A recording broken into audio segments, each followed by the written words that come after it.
Hola, ¿qué tal amigos de Tutorá.tv? El día de hoy tenemos a dos íconos comunitarios que vienen a honrarnos con su presencia aquí en Tutorá.tv. De este lado tenemos al rabino Abraham Palti. Gracias por haber venido, rabino, y rabino Niso Palti. Gracias por honrarnos con su presencia. Un gusto. Rabino Abraham, cuéntenos un poquito de la historia de Turquía, de la comunidad en Turquía. Usted viene de allá. Ok, ya pasaron más de 40 años. Sí. De todas maneras, la razón que yo salga de Turquía y venga aquí porque allí no teníamos tanta libertad y había muchas restricciones, nos detenían a poder los rabinos hacer lo que quieran en la comunidad.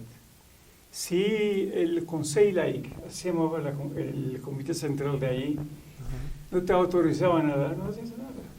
Yo cuando llegué de Israel en el año 1961 a Estambul, deseaba hacer ciertas reformas porque no hay una escuela, lo que hay, una escuela judía. Okay.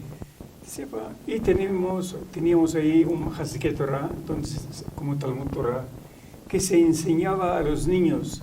Había muchas restricciones en la escuela. Por ejemplo, el gobierno quería saber qué es lo que estamos enseñando con los libros de hebreo a los alumnos en la escuela. La escuela era la única que tenía liceo, desde kinder hasta liceo, Okay. hasta preparatoria. Ellos checaban que no hubiera en el texto nada de sionismo. Les molestaba esta cosa. Y tuvimos varias dificultades directamente con ellos. Y esto ocasionó que estemos restringiendo nuestro hacer para la comunidad. No sea, por ejemplo, no podíamos decir en ninguna ocasión el himno israelí. Y les quiero decir ese detalle que para mí fue muy importante. Cuando llegamos a México en el 1972, en el mes de agosto, y en septiembre acabo de llevarme a mis hijas al colegio Sefaradí en Progreso. Desde que llegamos de España a Turquía hace 500 años o más, conservamos el idioma ladino. Okay. Esto nos ayudó muchísimo para no asimilarnos con los turcos. Okay. Y posteriormente, en los últimos años, los judíos quisieron demostrarse que son turcos y leales. Se les olvidó el ladino, porque cuando un judío iba a hablar a una oficina del gobierno, de la forma de hablar ya sabía él si es judío o no, porque hablaba en ladino todo el tiempo. ¿Y afectaba? Mucho. Entonces, los jóvenes empezaron a hablar el turco. Y como los turcos igual, yo no hablo el turco como ellos, okay, porque empezamos a hablar, mi idioma natal fue ladino. Entonces, cuando fui a la escuela turca, que yo estudié ahí, mi papá no podía pagar la escuela judía porque es cara. Entonces, fue a la escuela del gobierno. Y primeros días era difícil, ya sabían que yo soy judío y no era un buen título. Entonces empezamos a hablar en turco y así fue. Hasta que ¿Les permitían estudiar en esa escuela judía Torah o nada más el idioma hebreo? Hablar hebreo nada más como idioma. Como idioma. Nada de judaísmo, nada de todo esto. Muy ocultamente sí se enseñaba. ¿Cómo se empieza a conformar la comunidad, toda la Keilah allá en Turquía? Tenemos allí Keilot en varios barrios. Por ejemplo, el barrio principal anteriormente que se llamaba Balat. Había otro barrio que había 148 rabinos. Estamos hablando de hace 200 años. Muchísimo. Y 148 es Kemach. Y decían, Imen Kemach en Torah. Increíble. Sí. Si no hay 140. Después empezaron a afligir a los rabinos y ellos no transmitieron nada a sus hijos. Yo no es que sea hijo de padres religiosos, pero eran mesuratim, ¿cómo es? Tradicionalistas. Y cuando llegó la proposición de unos señores religiosos que ellos quisieron enviar a jóvenes a Israel para que estudiaran Torah, entonces yo estaba dentro del comité. No del comité, de los jóvenes que se podía contar con ellos que se vayan a Israel a los estudiar. candidatos. Y fuimos a Israel, Baruch Hashem, tuvimos la gran suerte. Hoy en día el gran rabino de Estambul, de Turquía, es un amigo mío que estudiamos juntos en la Yeshiva en Porat Yosef. En Porat Yosef, claro. ¿Usted siempre fue religioso desde niño o usted No, fue haciendo teshuvah? desde niño, como mis padres, igual me sabía iba a Shabbat al templo, nada más. Tradiciones. Pero cuidar Shabbat como se debe, kashrut sí, en todas las casas judías, porque teníamos carnicerías varias, no una. Eso sí se practicaba bien. Pero con el tiempo fue deteriorándose todo esto. Y la gente ya empezó a comer taref, y empezó a asimilarse a los goyim. Anteriormente, si un yudí se casaba con una goya, se caía el mundo. Y ahora la mamá del novio sale a recibirla con cajas de dulces. Okay. Y hasta hoy en día hay mucha asimilación, desafortunadamente. ¿Cuántos Yehudim habían antes y cuántos, En que mi sepa usted, época hay hoy? había mínimo 20.000 judíos. Okay. Hoy apenas hay 1.000 judíos. ¿Y es nada más en el estado de Estambul? En Estambul y en Esmirna. En Esmirna quedó familias contadas. Esmirna era una ciudad de grandes rabinos. Por ejemplo, el Rav Chaim Palachi. el Chaim Palachi tiene varios libros y nos basamos en él. Y todo el mundo religioso los tiene en sus bibliotecas, esos libros. Como él había muchos rabinos en Esmirna. Okay. Y después en Estambul también igual. Todos los templos eran llenos. Un señor que fue de México, que fue a Estambul, se fue a un templo a visitar. Dijo, estaba todo bien, pero un joven no vi. ¿Usted allá siempre fue rabino o empezó Cuando como yo bajur? regresé, cuando era estudiante, me sacaron del colegio turco, me llevaron a Israel. Ahí ¿A qué edad? estudié, ¿mandé? ¿A qué ¿A edad? qué edad? 14 años. Okay. Y ahí estudié hasta los 22. En Israel tuve la gran suerte de estudiar en dos yeshivot muy grandes de Jerusalén, de Israel. Y mis rabinos fueron reconocidos por todo el mundo. En Porat Yosef, el Rosh Yeshiva, Rabbi Ezra Atiyeh, un rab que vino de Alepo, un Talmid Chacham muy grande. Un gran sabio de los Shazim, el Hazonish, fue a visitarlo. Fue a visitarlo a Rabbi Ezra Atiyeh en Porat Yosef. Okay. La primera en el área Ática, que entonces estamos en el área Ática. Okay. Y cuando terminó con él, dijo, Raiti Arashbo Bemoenai. Lo que parece que estaba hablando no con Rabbi Ezra Atiyeh, estaba hablando con Arashba. Arashba es un rishon.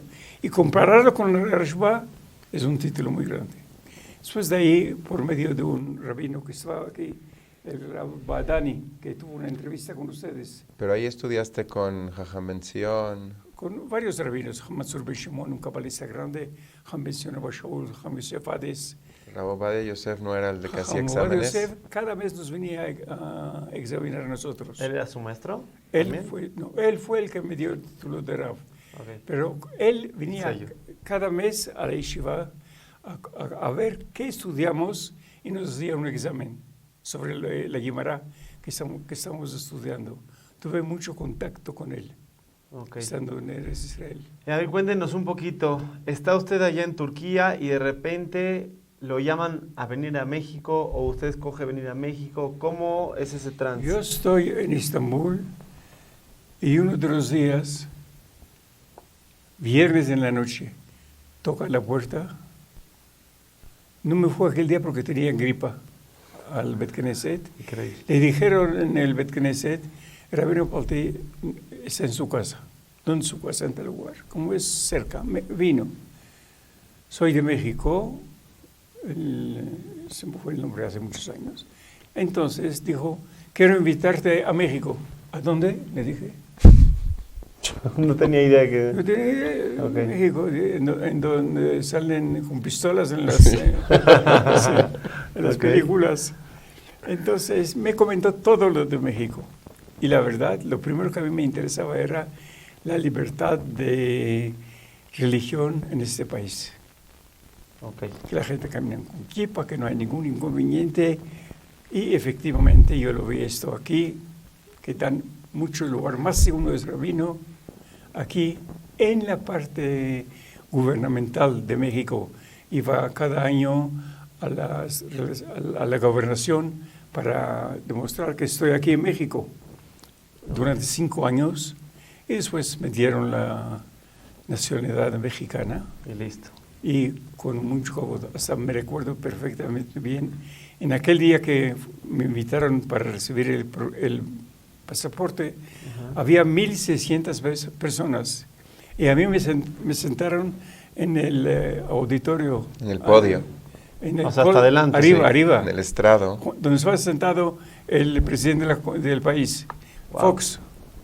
Entonces, cuando llegó mi turno para darme el pasaporte, me dijo, te voy a pedir un favor, habla unas cuantas palabras por México. Con mucho gusto. Wow. Hablé lo que es México, como es un país hospitalario, un país que no hay discriminación, y nosotros aquí practicamos el judaísmo con todo nuestro ser, practicamos con toda la libertad. Increíble. Entonces vinieron otros, después de ese señor que vino, vinieron varios, y por cartas nos estuvimos carteando aquí. Okay. Y por fin avisé a la comunidad turca que me están invitando a México y me abrieron las puertas. ¿Tiene nombres de las personas que lo buscaron? Sí, ¿Quiénes en una época vino el señor Isaac Salinas, vino el señor Ben Bassat, que fue un dirigente de la comunidad, ahora ya falleció. El hijo es doctor aquí hoy todavía. Okay. El señor Ben Bassat estuvo con nosotros. Vino otro señor que era del comité de la organización sionista, el secretario vino a verme, y después de tantas personas que vinieron, ya Erev Rosh Hashanah del año 1972, ya estaba aquí en México. ¿Lo trajeron como figura rabínica o como Hazán? Como figura rabínica. Ok. No había rabino en la comunidad. Okay. Lo que me dijeron, no tenemos rabino, por favor que venga. Ok. Y una pregunta, yo estuve investigando un poquito sobre la comunidad turca. ¿Es cierto que en el mundo la única comunidad turca sefaradí es en México? No, ¿En qué otros lugares hay? en Estambul. No, aparte de Turquía. Aparte de Turquía, Sí, comunidad hay, turca en el mundo. hay en Seattle, Washington. Seattle, Washington. Hay una comunidad turca, pero que no se practica. No saben, Sí. ellos, nosotros aquí trajimos, muy a pesar de mi hijo, sí, trajimos Hazanim de Estambul. Ellos cantan O sea, al la estilo única de que allá. es verdad, auténtica, turca en todo, rabino turco, hazanim turcos, todo es esta. Eso me Ya en refería. Seattle ya tienen un rabino marroquí, un Hazan Halevi. Ok. En Argentina el rabino es mi amigo también, Halevi. Las pocas comunidades turcas que hubieron, ya la única que queda real, yo creo Es que la esta. nuestra. Hacia allá iba mi pregunta. Anteriormente había en Turquía muchas sinagogas maravillosas. Ok, y para dar comienzo acá con su hijo Niso, ¿cómo hace usted para que no se pierdan esas costumbres desde Turquía que usted trae para acá a México, que no se pierdan acá en la comunidad? Okay. Por ejemplo, los Hazanim que traje, Ajá. tenemos 3 Hazanim. Los 2 los traje yo, el uno ya estaba aquí. Yosef Bichachi es un Hazán que vino antes de que yo, 2-3 años. Luego, cuando yo vine aquí, traje al Hazán Calahora y luego te lo traje al Hazán Afia. Tenemos 3 Hazanim netamente turco que cantan. Si tú vienes un día de Rosh Hashanah, te vas a encontrar con un estilo diferente. No es sefaradí halevi, es sefaradí turco. Rabino, ¿nació en México usted? En el año, no nos digan qué año, pero ¿nació aquí en México? ¿Nació en Turquía usted? Pues sí, yo nací en México, soy el único en mi familia en nacer acá. 2 años después de que mis papás llegaron, mis hermanas nacieron en Turquía todas. Soy quizás el primer miembro de mi familia que nace fuera de Turquía en 500 años. Wow. Y pues sí, se dice que fui el regalito de México a mi familia, soy el único hombre. Y sí, aquí en México pues fue donde nací. Estudié en la Sefaradí, Ok. que pues fue mi primera escuela. Después de la Sefaradí llegó un momento en el cual algún día me preguntó mi papá si yo quería ir a la yeshiva, cuando estaba más o menos por ahí de 4º año de primaria. Yo la verdad es de que pues en aquel entonces, como muchos niños quizás, yo admiraba muchísimo, adoraba a mi papá y quería ser como él. Okay. Entonces yo me imaginé que 2 más 2 es 4, o sea, si quiero ser rabino como mi papá, pues hay que ir a la yeshiva, ¿no? Ok. Y pues es quizás de alguna manera infantil, pero le dije que sí. Y entonces comencé a ir a la yeshiva Keter Torah. ¿A partir de 4º año? 5º de primaria. Okay. Estuve ahí 5º y 6º. Para 6º de primaria la verdad es de que no me iba tan bien en la parte social. Ok. No, la otra En la parte, académica estoy seguro que sí. obviamente. La verdad es que sí. Académicamente me iba de maravilla. Estudiar Torah me encantaba. Pero socialmente la verdad sí era difícil. Y entonces le pedí a mi papá regresarme a la Sefaradí. Entonces primero secundaria regresé al colegio Sefaradí. Mi papá obviamente siempre nos educó de una manera muy libre, la verdad, y quería que tomáramos nuestro propio camino en la vida. Y así fue que él obviamente no le gustó, él quería que yo siguiera estudiando Torah en la yeshiva, pero si ese era mi deseo real, entonces adelante. Regresé a la Sefaradí, era el año que yo tenía que cumplir Bar Mitzvah. Y al final del año hice mi Bar Mitzvah, sí la pasaba mejor, socialmente sí era más fácil, eran mis amigos, etc. Al final del año fuimos a Israel. En Israel me llevó mi padre y maestro con pues sus maestros, con sus jajamim. Estuvimos con Hamenzion Abba Shaul, estuvimos con Rabbi Ovadia Yosef. Rabbi Ovadia Yosef me dio unas buenas cachetadas y me dijo, tú tienes que estudiar en mi yeshiva. Y vamos a ver después cómo se cumplió su profecía, su braja. Y de alguna manera, no sé, el estar en Israel, el estar con ellos, también me llevó a darme cuenta de que, aunque me llevaba muy bien con mis amigos de la CEFA, la verdad es de que ya no éramos tan compatibles. Yo ya había, la verdad, virado camino. Yo ya iba en otro camino. Yo ya estaba mucho más metido en la parte espiritual, ya estaba más metido en la Torah. Era difícil a veces hasta ir al mismo restaurante, al mismo lugar, porque, ¿no? Pues yo obviamente no podía comer, etcétera.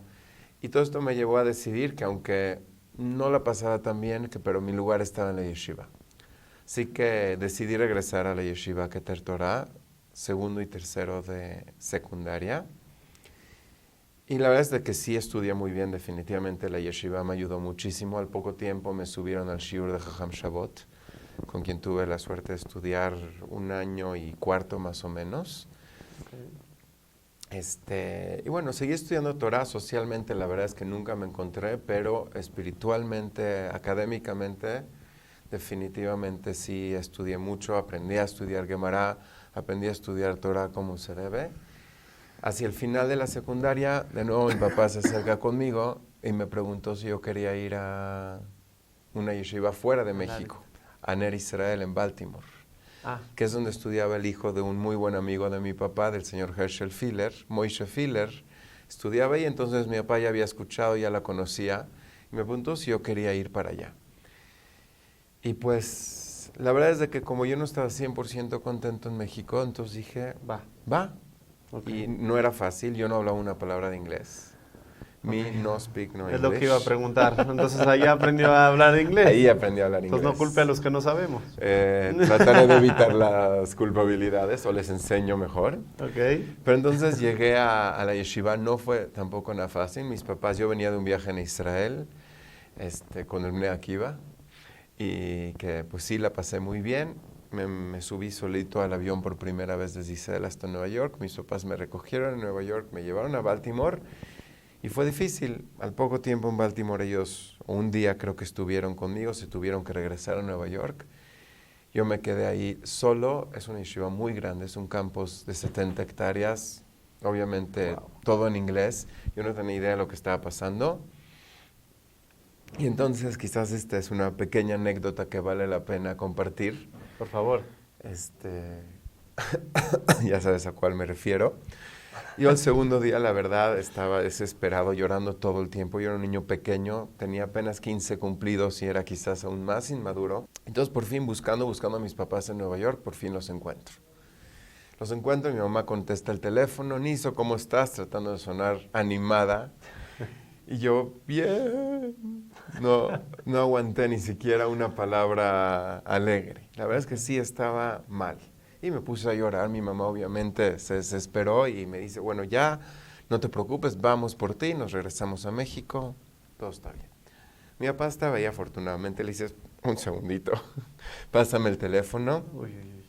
Y me dijo palabras que nunca voy a olvidar. Me dice, Niso, kola atjalot kashot.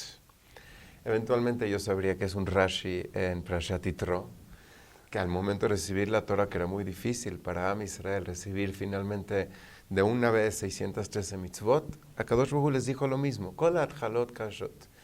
Me dijo, mira, tienes ahorita un mes, era Elul, hasta Yom Kippur. Después de Yom Kippur ya tienes igual vacaciones, vienes a casa para Sukkot. Aguanta un poquito, a ver qué tal. Y si no te gustó, no te preocupes, regresas a México. Pero a ver qué pasa. Y la verdad es de que gracias a esas palabras y gracias a ese mes, gracias a que también mi rabino en Baltimore me apoyó muchísimo. Entonces, poco a poco empecé a conocer uno que otro latino en la yeshiva. Ya había con quién hablar, con quién salir un ratito a comprar unas cosas. La yeshiva me dio mucho apoyo y yo ya decidí quedarme ahí. Y los 4 años en Baltimore fueron, la verdad, los mejores 4 años de mi vida. Una yeshiva fantástica. Mis directores, Rav Tendler, mi mashgiach, Rav Schlanger, la verdad es que un lugar sensacional. Que a lo mejor si no hubieras pasado por eso, hubieras tirado la toalla, no hubiera... Definitivamente yo no sería quien soy hoy si no hubiera ido. Gracias a que fui a Baltimore, en todo sentido me formó. También yo podría decir que mucho de mi filosofía, de mi ashkafá, de mi religiosidad, definitivamente fue formada por Baltimore en esencia, la Yeshiva Ner Israel. Y fue un lugar donde crecí muchísimo, me dio muchísimo y todo muchísimo lo que tengo el día de hoy fue gracias a eso. Si hubiera yo regresado a México, y quién sabe si hubiera regresado a la yeshiva o no, porque de hecho no la pasaba tan bien, definitivamente mi carrera hubiera sido diferente. Entonces, esos momentos determinaron mi futuro. Hay un foco amarillo que se me prendió en cuanto comentó lo de Jamo Ovadia Yosef.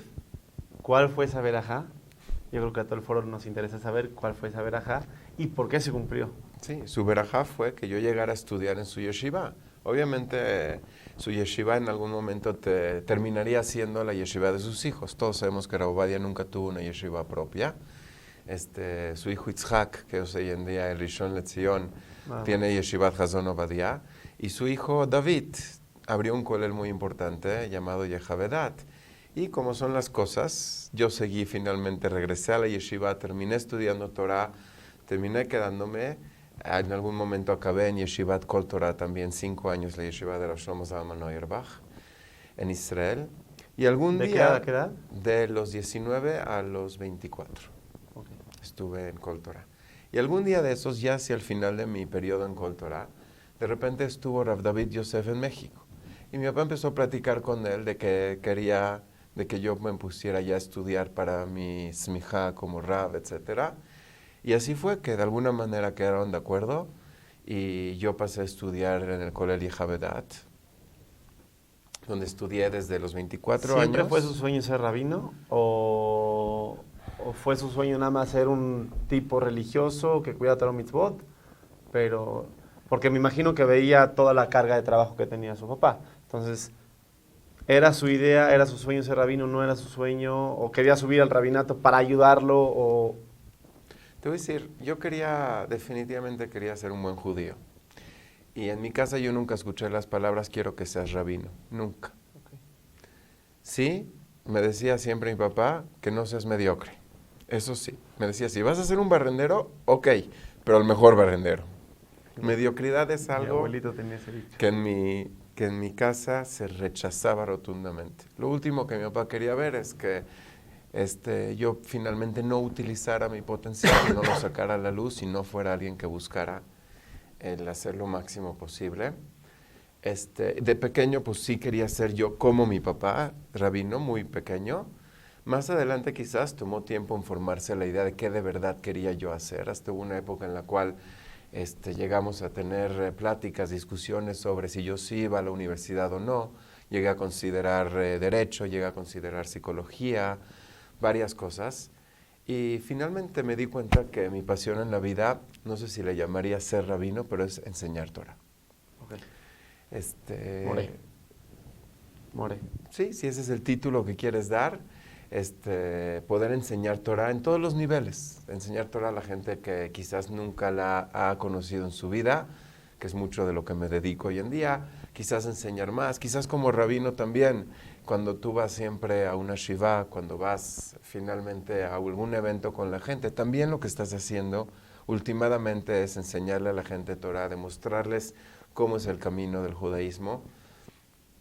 Y creo que desde una edad relativamente temprana y también por mis experiencias en un camp en Baltimore junto con Moshe Filler en Oraner, que empecé ahí a un poquito darle clases a niños judíos de Latinoamérica, no necesariamente religiosos, etcétera, empecé a agarrar como este gusto por el enseñar, por el demostrar esa luz que tú ves dentro de los ojos de un niño cuando realmente le iluminas la mente. Eso es para mí la sensación más grande que puede haber en el mundo. Y últimamente fue mi pasión y me di cuenta que con un título de rabino, pues podía yo embarcarme en una carrera que me permitiera hacer lo que me gusta. Jajam, ¿por qué se dirigió directamente hacia ese nicho de la gente que no conocía Torah, que es el más difícil? Porque es muy fácil agarrar a una persona que tenía tradiciones o que más o menos le sabía y pues meterle a la Torah es fácil. ¿Por qué irse hacia ese lado? Mira, yo creo que quizás es parte de lo que amamanté en mi casa. Finalmente, la realidad es de que mi papá, desde que llegó a México, se dedicó a una comunidad que estaba muy alejada. La comunidad sefaradí de aquel entonces no era como la comunidad sefaradí de hoy. Si tú ves un Bet Knesset lleno el viernes en la noche, le llamamos Kal nosotros, no Knis, ni Shul. Okay. Si tú ves al Kal lleno un viernes en la noche con 500 personas, esto no era siempre así. Esto fue algo que construyó, la verdad, mi padre, por medio de muchísimo esfuerzo y de muchísimo cariño a la gente. Creo que hubo un evento que me demostró a qué grado esto era verdad. Yo estaba en el aeropuerto, en uno de mis tantos viajes, viniendo de Israel, de Baltimore, ya no recuerdo. Se me acerca un hombre de mi comunidad, que él sí me conocía a mí, yo no sabía quién era. Se me acerca, hola Niso, ¿cómo estás? Etcétera, y me dice, mira, yo te quiero decir algo. No estoy de acuerdo con tu papá en nada. Uy. Y sin embargo no estoy dispuesto a que nadie más sea mi rabino. ¿Por qué? Porque sentía lo que yo creo que es real, un cariño real de parte de mi padre. No era con condiciones, era mucho como mamash la Mishnah en Pirkei Avot de Aarón a Cohen, Ohevet Abriot, punto, umekarban la Torah. Amaba a la gente. Yo creo que mi papá siempre demostró esa tolerancia, el no juzgar para mal a la gente, entender de que muchos de ellos nunca tuvieron una educación judía, no tenían otra perspectiva en la vida, cómo saber, y siempre aceptó a su gente con cariño y con amor, tal y como eran. Y ese trabajo que mi papá hizo, que obviamente yo lo presencié desde pequeño, y esa interacción con la gente, date cuenta que la gente es muy buena, nuestra gente es divina, A veces sí, es necesario obviamente enseñarles un poquito más de lo bello que es su judaísmo, pero en calidad, en humanidad son gente maravillosa, son judíos maravillosos y que al contrario ellos se merecen la oportunidad de poder entender lo grandioso que es el legado que es la Torah. Entonces yo creo que eso, no te digo que me di cuenta cuando era tan pequeño, pero ya lo traía yo en la sangre, por decirlo así. Claro. Entonces cuando viene la oportunidad de alguna manera en el campo, a los 17, 18 años, de enseñarle también a niños de Costa Rica, de Guatemala, niños alejados, para mí ya era un poquito quizás natural el hacerlo, y en el transcurso ya de mi carrera posterior, pues sí, constantemente fue algo en lo cual me gustaba siempre dedicarme. Siempre tuvo el don de enseñar.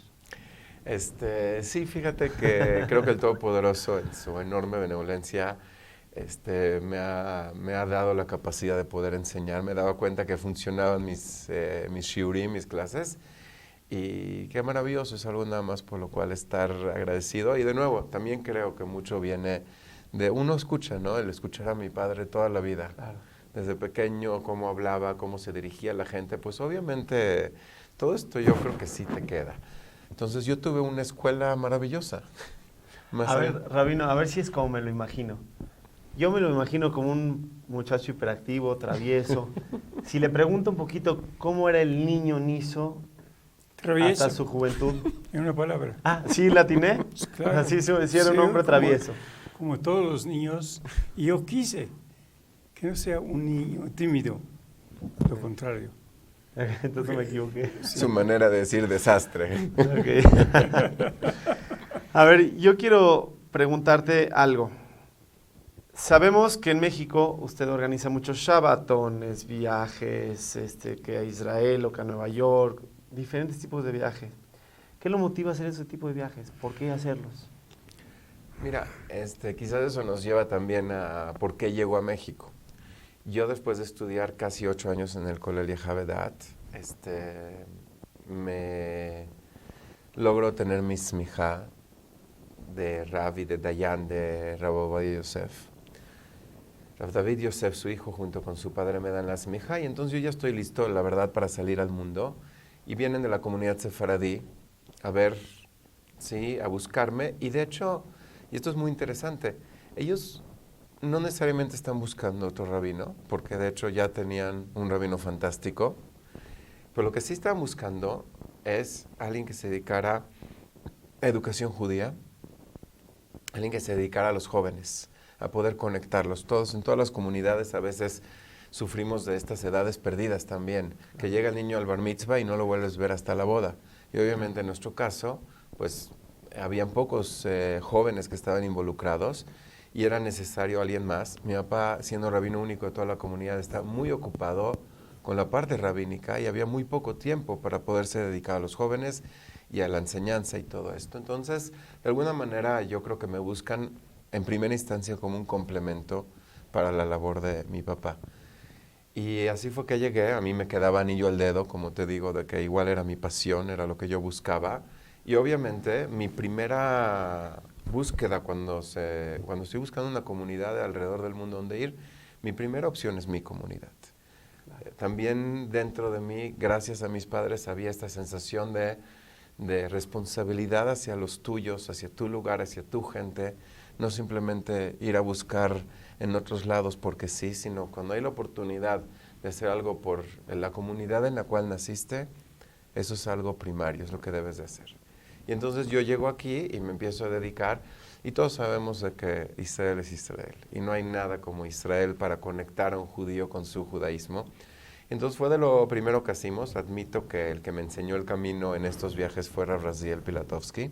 Okay. En el 2006, al año que yo estaba acá, yo ya estudiaba con él Jabrutá, y de repente un día él está organizando un viaje a Israel y me dice, ¿quieres venir conmigo? Le digo, va, pero no, ¿cómo así nada más? Me dice, le dije, me siento incómodo nada más llegando así. Me dice, mira, mi primer viaje yo me llevé 5 muchachos. Entonces él se llevó 35, yo conseguí justamente 5. Y armamos el grupo, él obviamente lo dirigía, y entonces yo vi cómo funcionaba. Y la verdad es de que es un viaje fantástico. Y desde el año siguiente, desde 2007 hasta el día de hoy, yo ya he hecho unos 9 viajes a Israel. Wow. Nos hemos llevado más de 200 jóvenes y la verdad es que son viajes fantásticos donde ellos tienen la oportunidad, en las palabras de uno de mis últimos alumnos, darle otra oportunidad a tu judaísmo. Les abre las puertas como todo lo que conociste hasta hoy de tu judaísmo no necesariamente es correcto. Puede ser que sea diferente, puede ser que sea mejor, puede ser que sea más dulce, más inteligente. Entonces, adelante, y eso es lo que tratamos de darles, esa oportunidad a los chavos que vienen con nosotros. Y todo lo demás es complementario, ¿no? El tener clases de Torah, el hacer actividades, Shabbatonim, etcétera, es fantástico y es lo que nos conecta. Usted no se dio cuenta, pero en México cambió el tema de una figura rabínica, que el rabino es respeto, el rabino es a lo mejor en cierta forma temor, lo cambió a un rabino actual, a un rabino de moda. ¿Era su intención que lo vea la gente de esa manera? Como el amigo, como el confidente. Mira, sí, no. O sea, por un lado, lo que siempre, y también yo creo que esto es lo que me han enseñado, es que la autenticidad es muy importante. Siempre ha sido ser tú mismo, ser lo que eres. Y si tienes ganas de echar relajo, la verdad, con los chavos, entonces es lo que es. Y de hecho, tu judaísmo, antes que nada, tiene que ser auténtico. Y si no, no sirve de nada. Y cuando tú hablas de Shabbat, si tú de verdad sientes de que Shabbat es lo más grandioso del mundo, la gente sabe que estás hablando del corazón. La gente sabe que no estás haciendo un trabajo, sino que estás realmente conectándote con ellos. Y por otro lado, sí te digo que sí, a veces lo he pensado y lo considero, que hoy en día es tan importante que los chavos tengan la apertura para poder conectarse contigo. Si un chavo no tiene la posibilidad, siente que no puede acercarse con su rabino, siente de que es demasiado lejano, que no le puede hacer una pregunta, entonces, ¿qué esperanza tenemos de que ellos aprendan sobre su judaísmo de las pocas personas que tienen el conocimiento para impartírselos? Y yo creo que eso me ha llevado también a que, gracias a Dios, he participado 3 veces en la Marcha de la Vida. Y la conexión que he logrado con los chavos ha sido maravillosa, encuentros. Pues sí, todo esto, mira, hoy en día se trata de enseñar Torah. Y si a veces tenemos que ser un poquito menos de la posición jerárquica y un poquito más cercanos a nuestros chavos, obviamente cuidando el respeto que le debemos a nosotros mismos y a nuestra religión, yo creo que eso es algo muy valioso. Si de repente se acercaran rabinos de otros países a decir, quiero volver a crecer, quiero volver a tener la comunidad turca en México porque yo soy turco, un decir, ¿contarían con el apoyo de México? Yo creo que sí, indudablemente, porque yo soy de ahí, yo ahí crecí, y si soy lo que soy, parte es gracias a los dirigentes turcos. Yo tuve un rabino ahí que fue el maestro que me enseñó a mí y me preparó para irme a Israel. Y si llega una oportunidad que me dicen, rabino, te necesitamos por 3 meses que vengas a ayudarnos, a encaminarnos, con Adelante. mucho gusto. Si yo le preguntara, cuénteme una anécdota que se le haya quedado muy grabada de su llegada a México. Cuando llegué a México,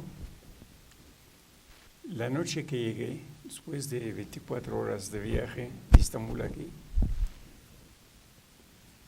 se acerca un hombre ya de mucha edad.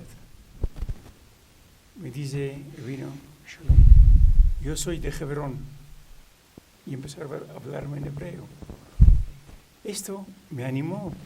Dije, no vine a un desierto. Y más, cuando él se acercó a la mesa donde checan las maletas, le dijo, son maletas de un rabino que viene de Turquía. Entonces, Eso le dio mucha... El Señor y en 2x3 ya estaba yo en la puerta.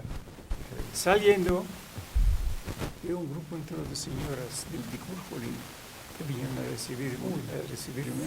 Era Moshe Nizri, ¿no? El que te recibió. El señor Moshe Nizri, sí.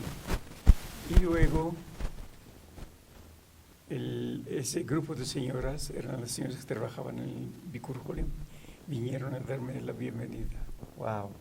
Y lo más que me llamó la atención, me presentaron al presidente de la comunidad, Que en ese tiempo era. ¿Quién Simón Balí. Y es que estamos aquí más de 40 años. Esto no es Baruch Hashem. Seguimos trabajando y ahora que llegó mi hijo, mi mano derecha, A impulsar. sí, principalmente a la juventud, que yo soy de la generación anterior y es muy importante que hablen de su idioma con el joven. Okay. Y eso lo hace sentir que está hablando con su amigo y eso lo hace acercar más a los valores que tenemos. Wow. Cabe recalcar de que todo lo que hacemos es solamente cosechar lo que ya plantaron antes. O sea, aquí el camino de la comunidad sefaradí fue un camino no fácil. Las transformaciones fueron tremendas. Estamos hablando de que lo que te decía yo, que hoy en día hay 500 personas, un Kabbalat Shabbat típico. Antes habían 10 personas. Y habían 10 viejitos que les pagaban para llegar a Shachrit. Entonces, no era una comunidad que tenía mucha fuerza definitivamente en la parte. ¿500 cada Shabbat? Wow.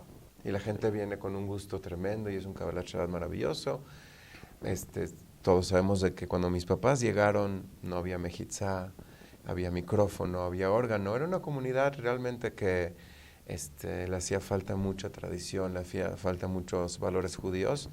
Y la verdad es de que el haber logrado lo que lograron mis papás, de llevar a la comunidad desde aquel punto tan lejano hasta el punto de hoy, que es una comunidad activa, una comunidad mucho más conectada, mucho más participativa, con mucho más tradición, con mucho más valores judíos. La verdad es de que ya nosotros venimos definitivamente a hacer nada más el segundo paso. ¿A elevar? ¿Cómo? A elevar. Yéndonos al tema de las anécdotas. ¿Anécdota o experiencia que más se le haya quedado grabada de los viajes o de acá que nos pueda contar? Cuando hemos estado, sí. Te voy a decir, una de las anécdotas yo creo que es cómo nunca sabes tú lo que estás realmente logrando y haciendo cuando pues te dedicas de manera honesta a tratar de enseñar Torah, de compartir el tesoro de la Torah con los demás. Y es de que en una ocasión de los que me patrocinan los viajes, una organización llamada Olamí en Israel, me piden un reporte de cómo van los chavos. Quieren saber, bueno, qué efecto está teniendo el viaje, ¿no? A mí no me encantan estas cosas, pero bueno, se hace lo que se hace. Entonces me siento, escribo un mail y le mando, bueno, pues este chavo va muy bien, viene a clases, no sé qué, el otro está viniendo en Shabbat al Cali, ta. Una chava, pongo, la verdad, desde el viaje no la veo. Eso es todo. Hice uno de esos errores, me vas a entender bien porque seguro te ha pasado, de que el mail se lo mando a ellos. En lugar de mandárselo al Señor en Israel, le mando a mis alumnos este mail. Y de ahí el cuidado de no hablar la Shonará. Baruch Hashem, no había nada malo. Pero fíjate la respuesta de esta chava. Los chavos se lo tomaron súper bien, ¿no? O sea, no había nada malo, de hecho, muy bien. Pero esta chava específicamente me contesta. Me dice, Niso, tienes razón. Es cierto de que hace mucho que no nos vemos, pero quiero que sepas que el viaje me cambió la vida. Desde el viaje que yo estoy cuidando Shabbat. Era una niña que no tenía ninguna conexión, muy secular. Desde el viaje que cuido Shabbat, no voy a clases de Torah porque no tengo tiempo, ya estaba estudiando medicina. Pero leo todos los libros que puedo leer. Sigo saliendo con un chavo que conocí en el viaje. Wow. Entonces, en esta chava que yo pensaba que la verdad no tuve quizás ningún efecto, o el viaje no tuvo ningún efecto, de repente ves como realmente sí lo tuvo, y no porque no lo veas quiere decir que no es. Y es algo de lo que pues la verdad te da ánimos. Le agradezco por haberme escrito estas palabras, te da ánimo para saber de que a veces sí hacemos una diferencia en la vida de la gente y eso vale mucho la pena. Si le pregunto actualmente sus metas de la comunidad sefardí actualmente. Sí, mira, nosotros tenemos, yo creo, y sí creo que seguimos el camino que trazó mi padre durante tantos años, y yo creo que nuestras metas son muy claras. Lo que nosotros queremos de nuestra comunidad es de que antes que nada no sea una comunidad ignorante, que exista conocimiento del judaísmo de manera muy profunda, que sepan por qué son las cosas, no solamente qué es, sino por qué es, que sepan la profundidad, la belleza, la dulzura, la inteligencia que tiene la Torá, que lo sepan de manera intelectual y también de manera empírica, o sea, vivencial, experiencias, que son los viajes a Israel, que son un Shabbatón, etc. Y que la gente pueda adquirir por medio de esto los valores judíos que realmente van a hacer sus vidas mejores.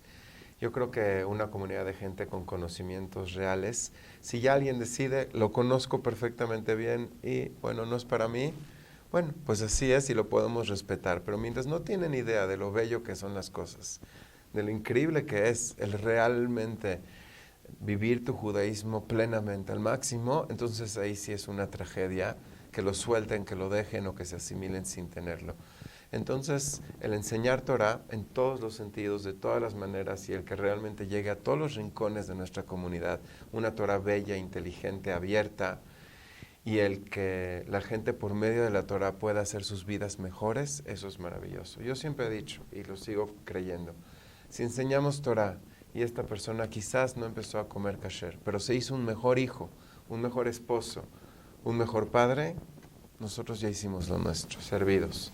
Y eso es lo que nosotros, yo creo, queremos, el constantemente acercar a los hijos de Israel a su fuente. Ok, una pregunta para los dos. ¿Cómo le hacen para trabajar juntos? ¿Qué cargo tiene cada quien? ¿Es fácil trabajar dos cabezas juntos? Porque es sabido que cuando hay dos cabezas en un mismo lugar, a veces hay choques. Acá es padre e hijo. ¿Cómo lo hacen para trabajar juntos? Ahora, mi experiencia de muchos años hace que él acepte un poquito mi manera de ver. Okay. Y esto es muy importante. Él llegó ayer, yo tengo aquí 40 años. Conozco el hígado de nuestra gente.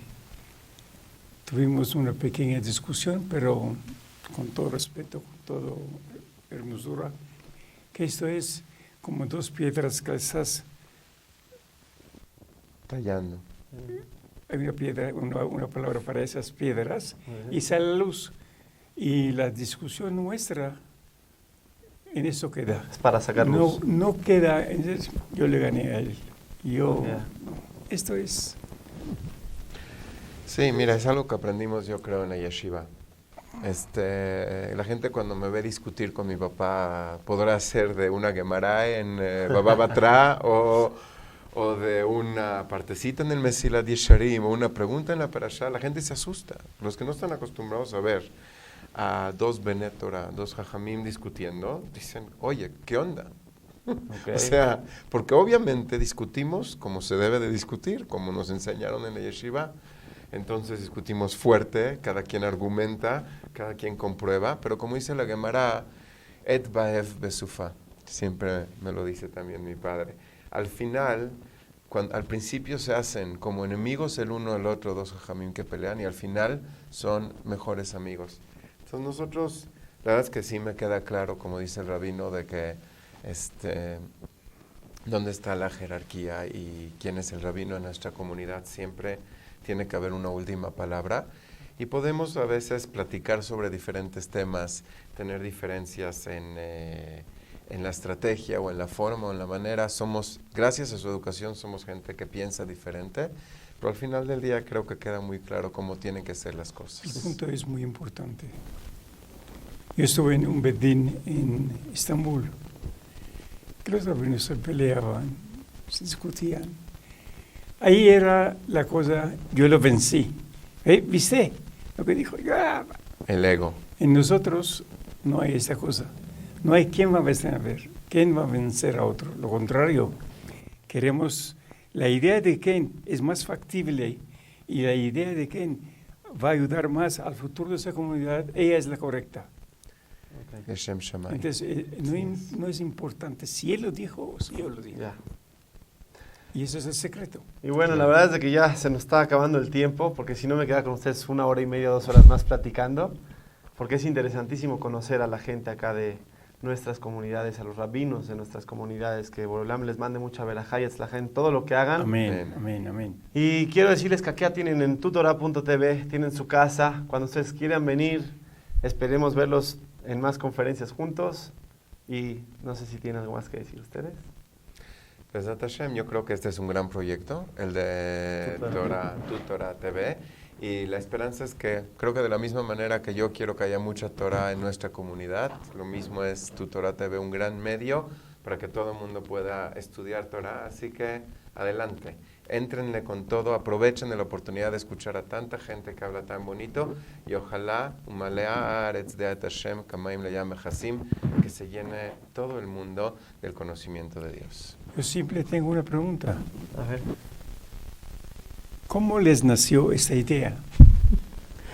Hay un nombre secreto Ahora te están que entrevistando. no es permitido decirlo, pero sí hay una persona que se le ocurrió y bueno, Lo felicito, no sé quién es. anónimamente lo felicitamos. Sí, Sí, lo felicito porque esto, si llegamos a nuestro propósito, el mensaje va a caer a todas las casas de la comunidad y nos va a ayudar a nosotros conocernos. Yo lo conozco a Rabino Palti, es otra cosa.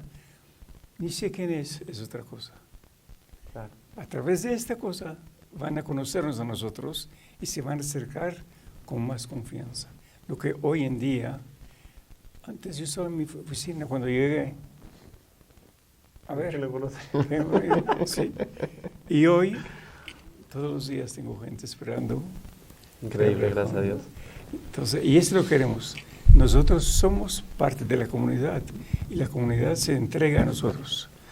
Llega la gente con muchas dudas, necesita aconsejarlos, viene a pedir de nosotros. Yo le pido al Todopoderoso, ayúdanos para poder Y ya encaminar. por este medio ya tienen con quién llegar. Sí. Y exacto. viene la Ya gente. van a saber. Muchas gracias a todos nuestros televidentes de toda Latinoamérica que nos están viendo. Estaremos en contacto y nos vemos en nuestro próximo capítulo. Gracias.